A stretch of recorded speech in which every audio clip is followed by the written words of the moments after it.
Google Meet. What is a Google Meet?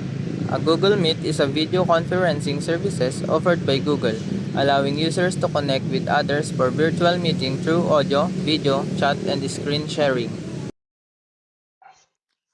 Google Meet is helpful for student and teacher by facilitating communication, collaboration, and instruction, especially in remote or hybrid learning environment. Strava. So what is Strava?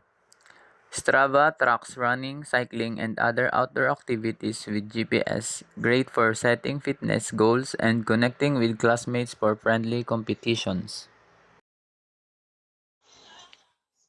Strava can be a helpful tool for both students and teachers by fostering a sense of community, promoting physical activity, and providing a platform for tracking progress and set goals.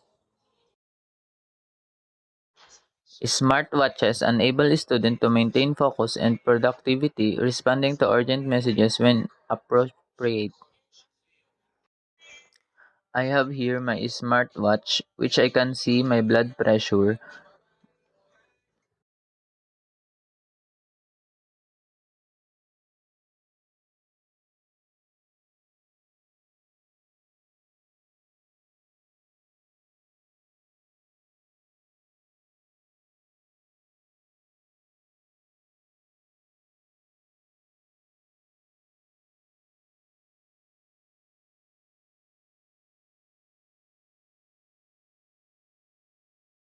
And here are some physical activities that I use my smartwatch while doing the activity.